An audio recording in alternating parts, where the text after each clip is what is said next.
దేవుడు చేసిన ఒక చిన్న బల్బ్ అది. ఆ బల్బే అన్ని దేశాలకు పనికొచ్చేటట్టు దేవుడు చేశాడు. చైనాకు ఒక సూర్యుడు, పాకిస్తాన్కి ఒక సూర్యుడు, ఇండియాకు ఒక సూర్యుడు, ఆఫ్ఘనిస్తాన్కి ఒక సూర్యుడు, బంగ్లాదేశ్కు, శ్రీలంకకు, అమెరికాకు, ఆస్ట్రేలియాకు, కెనడాకు, అరబ్ దేశాలకు, ఆఫ్రికా దేశాలకు ఒక్కొక్క సూర్యుడిని దేవుడు చేస్తే భూగోళం మాడి మసిబొగ్గ అయిపోతుంది. ఒక్కటే పెద్ద బల్బు చేశాడు అన్ని దేశాలకు ఒక్కటే బల్బు పైన పెట్టినోడు తనను గూర్చి తాను బైబిల్లో వ్రాసుకున్నాడు ఏంటంటే, నీతి సూర్యుడను నేను, నీతి సూర్యుడు మీపై ఉదయించును. అంటే ఆధ్యాత్మిక సూర్యుడు. వేదములో కూడా ఆయన పేరు మహాసూర్యుడు.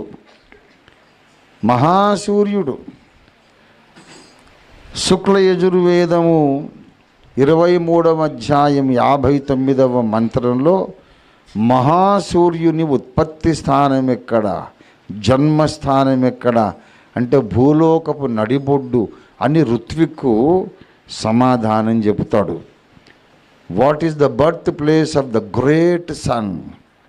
మహాసూర్యుడి యొక్క పుట్టుక స్థానం ఎక్కడంటే ఈ భూగోళానికి నాభి లాంటి ప్రదేశంలో మహాసూర్యుడు పుడతాడు అని ఆ యజ్ఞకర్త ఋత్విక్కు చెప్తాడు. కాబట్టి ఆయన సృష్టించినటువంటి భౌతికమైన వెలుగిచ్చే బల్బుకే ఒక్కొక్క దేశానికి ఒక్కొక్క బల్బు అక్కర్లేదు, అన్ని దేశాలకు ఒక్క బల్బు సరిపోయేటట్టు చేశాడు. ఇక మరి తానే ఒక సూర్యుడిని చెప్పుకున్నాక ఏమండి, అన్ని దేశాలకు సరిపోడా ఆయన? ఇండియాకు వేరే దేవుడు, పాకిస్తాన్కి వేరే దేవుడు అనేది అట్టర్ నాన్ సెన్స్.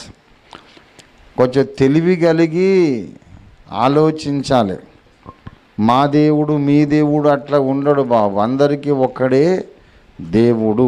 దేవునికి స్తోత్రం కలుగును గాక.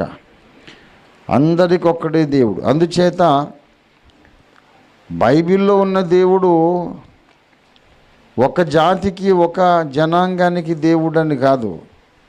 ఇశ్రాయేలీయుల దేవుడు అనేది ఆయనకు బిరుదము. ఎందుకు బిరుదం అంటే ఆయనను తెలుసుకున్న వాళ్లకు ఇశ్రాయేల్ అనే బిరుదం వస్తుంది. ఆయన్ను తెలుసుకొని ఆరాధించి పూజించి సేవించే ప్రజలకు ఇశ్రాయేల్ అనే టైటిల్ వస్తుంది. ఎందుకు టైటిల్ ఇశ్రాయేల్ అంటే దేవుని పాదములు పట్టుకొని పోరాడువాడు అని అర్థం. నీవు దేవునితోనూ మనుష్యులతోనూ పోరాడి గెలిచితివి గనుక ఇక మీదట నీ పేరు ఇశ్రాయేలే కానీ యాకోబు అనబడదని చెప్పాడు. ఇశ్రాయేల్ అంటే దేవునితో పోరాడువాడు.